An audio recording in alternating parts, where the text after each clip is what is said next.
So we're doing our first tonight, and I wanted to do my first apartment story in part because everyone has one in New York, and also I'm about to turn something, and my mom called, and my parents had very high expectations when I was a little kid, and I realized they had shifted when she was like, I think you're ready for a one-bedroom. That's the only goal for my mom at this point is that I no longer have area rugs to define boundaries. It was kind of interesting. I had moved to New York after grad school and was working in foster care, and I decided I wanted my own apartment, and I found this amazing floor through in Park Slope, and there were too many closets just to explain how big this place was, and the decal on all the floors and fireplaces in every room, the living room, separate dining room, bedroom, media room, and kitchen. And it was just beautiful. And I was so excited, and I was like, I want this place. And I wanted to ace the interview. So I went in, and the owners lived in the building, and they were named Mr. and Mrs. Friend. And they had no lights on, because I don't know why, but so I came into their house, and there were no lights on, and I sat down, and they didn't ask anything. They didn't ask anything except how much money you make, and I think with everyone here, I'm sure you had that time, because I know in foster care, when they're like, do you make 3 times the rent? Because we'll need to know that. And I'm like, yes, I make $150,000 working in foster care. So I passed that test with a straight face, and I was like, sweet. These people must not read the paper. So I was psyched. I got this apartment, and I was so stoked, and I moved in, and then I got a knock from Mrs. Friend. She's like, I know you're a girl on the go, and you're new to the city. And I thought I should, give you some ideas and suggestions for things. I thought I was going to get a list, a subway map, and possibly by the way, there's the Brooklyn flea market on Saturdays, that kind of stuff.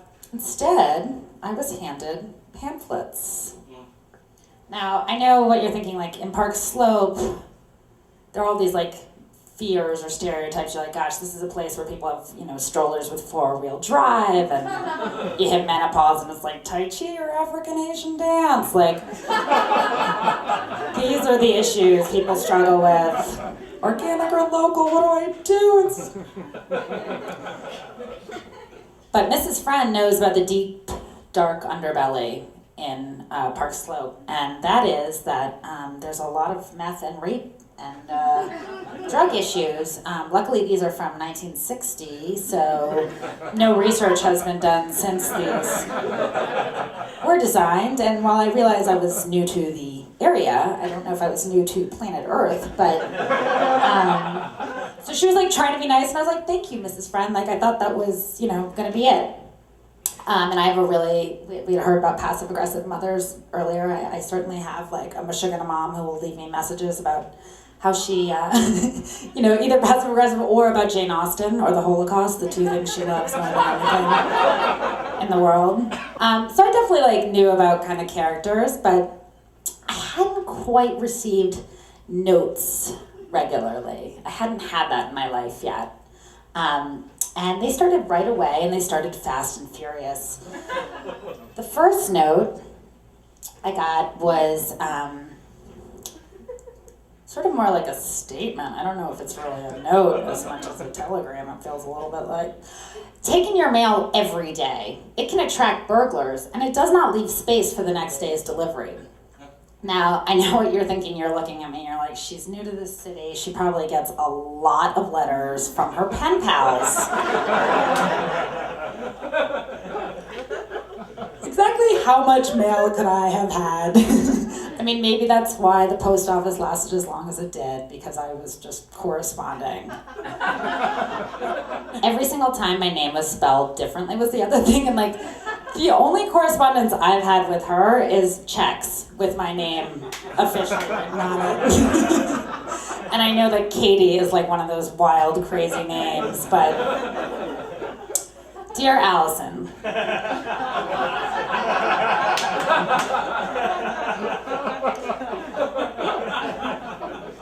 When you leased this apartment, you spoke eloquently about the importance of recycling. I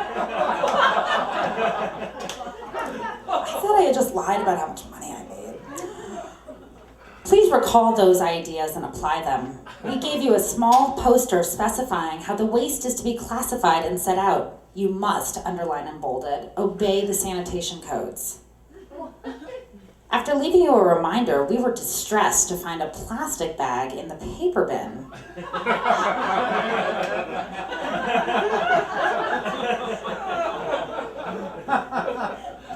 Please check the written standards and comply with them. Yours, Mrs. Friend. In addition, your rent is due today. But they kept coming every day. I had a new pen pal. Should have asked her to not leave the notes out because it's gonna really not leave room for the future notes. Dear Catie,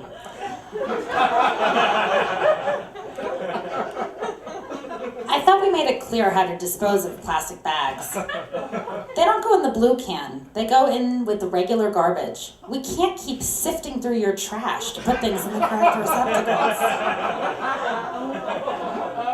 Thank you, Mr. Friend.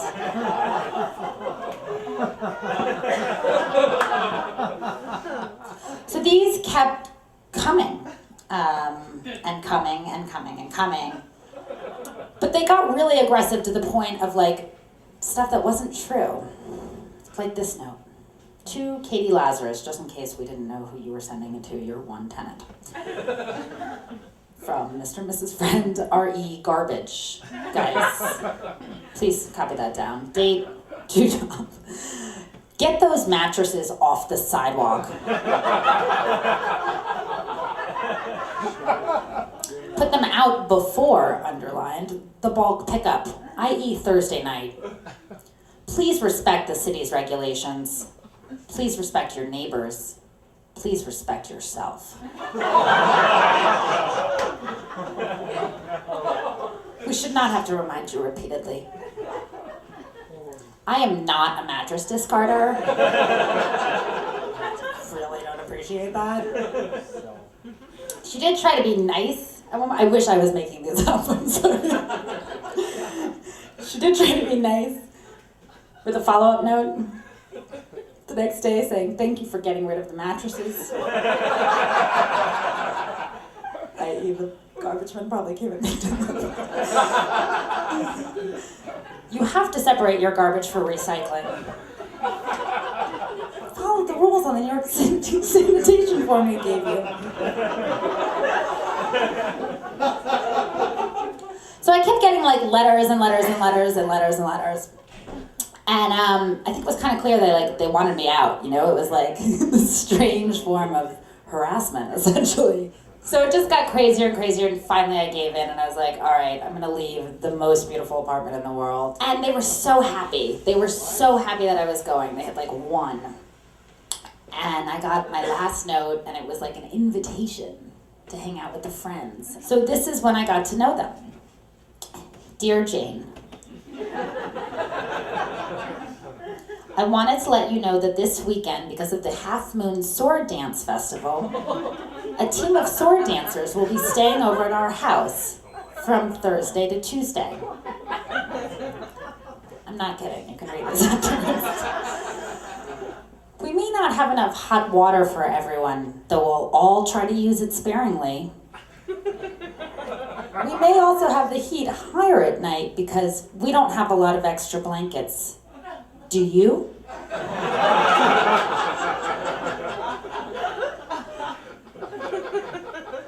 If you want to see the dancing, the schedule is at www.cdny.org. By the way, your rent is due today. That was it. That was my first home. Thank you. I'm Catie Lazarus. Thank you guys very, very much. Happy to hang these out.